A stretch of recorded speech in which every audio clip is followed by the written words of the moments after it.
नमस्कार प्रेक्षकांनो, नवरी मिळे हिटलरला या मालिकेच्या 25 जूनच्या भागात आपल्याला असं पाहायला मिळेल की लीलाचे बाबा एकटेच जेवायला बसतात, कारण कालिंदी आणि रेऊ दोघीही लीलाकडे गेलेले असतात. जेवताना त्यांना लीलाची खूप आठवण येते. माझी लीला कशी असेल, तिकडे सगळं नीट असेल की नाही याचा ते विचार करत असतात. पुढं ते म्हणतात की कालिंदी तिकडे गेली आहे.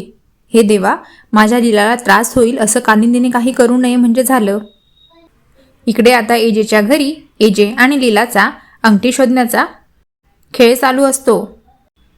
आजी दोघांनाही अंगठी शोधायला लावतात. सगळेजण म्हणत असतात की ज्यांना कोणाला अंगठी मिळेल त्यांचं वर्चस्व चालणार संसारात. लीला म्हणते की असंही मलाच एजेचं ऐकावं लागणार आहे, त्यामुळे हा खेळ खेळूनही काही फायदा नाही. त्यावर आजी म्हणते की असं काही नसतं लीला, लग्नानंतर सगळे बदलतात. आणि त्या त्यांच्या नातसुनांना आणि नातवांना म्हणतात की हो की नाही रे, आणि सगळे आता खेळ चालू करायला सांगतात. रेऊ लीलाला म्हणते की ताई शोध ना ग अंगठी. त्यावर लीला म्हणते मी एकटीच खेळू का खेळ. मग आजी लगेच एजेला म्हणतात की अभिराम, तू उखाणा घेतला नाहीस, मी ऐकलं की नाही तुझं, पण आता नाही आता तुला हा खेळ खेळावाच लागेल. चल बरं सुरू कर. तू डाव्या हाताने शोध आणि लीला तू उजव्या हाताने शोध. आणि मग काय दोघेही सुरुवात करतात. पण एकाच वेळी दोघेही अंगठी पकडतात आणि परत दोघांमध्ये भांडणं चालू होतात. त्यानंतर मग काय दोघेही हात बाहेर काढतात आणि परत अंगठी शोधायला लागतात. आता मात्र लीला पटकन अंगठी शोधून बाहेर काढते आणि सगळेजण टाळ्या वाजवतात. त्यावर आता सरू म्हणते की लीलाला अंगठी मिळाली, म्हणजे आता एजेंना लीलाचं ऐकावं लागेल का. त्यावर लगेच कालिंदी म्हणते हो म्हणजे काय, आता लीलाच या घरावर राज्य करणार. त्यावेळी आजी म्हणतात की हो मला चालेल, लीलाने कायम माझ्या अभिरामच्या मनावर राज्य करावं असंच मला वाटतं, मी तर खूप खुश होईल. इकडे आता किशोर मनातल्या मनात म्हणतो की या घरावर तर मी एकटाच राज्य करणार आहे आणि या दोघांच्या डोक्यावरचं छप्पर लवकरच मी काढून घेणार आहे आणि त्याची सोय तर मी आधीच केलेली आहे, असं हा किशोर मनात बोलत असतो. आता कालिंदी म्हणते की चला आता हा खेळ तर संपला, पण त्या दिवशी कसं ना घाईघाईत वेगळ्याच परिस्थितीमध्ये लग्न झालं, त्यामुळे फॅमिली फोटो काही घेता आला नाही. चला आता आपण छान फोटो घेऊयात का.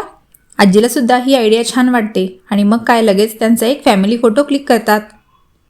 आता नंतर दुसरा दिवस उजाडतो आणि त्या दिवशी वटपौर्णिमा असते. आजी सकाळी लवकर उठतात आणि अंतराच्या फोटोसमोर येऊन अंतराशी बोलतात की अंतरा, जुने दिवस आठवले ना, खूप छान होते ग ते दिवस.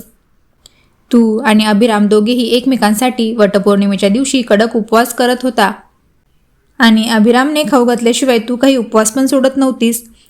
आपण दोघीही पूजेसाठी वडाच्या झाडाला जात होतो, पण आता सगळं बदललं आहे. आता तुझी जागा लीलाने घेतली आहे.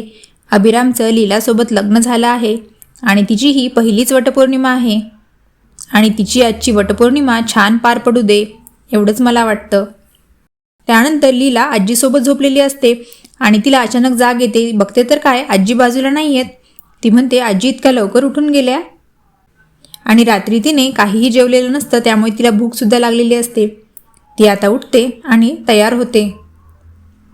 इकडे अभिरामसुद्धा झोपेतून उठतो आणि उठल्या उठल्या त्याला आठवतं की आज तर वटपौर्णिमा आहे आणि त्याला अंतराची आठवण होते. तो अंथरुणातच अंतराचा फोटो घेतो आणि म्हणतो अंतरा, आज वटपौर्णिमा आहे.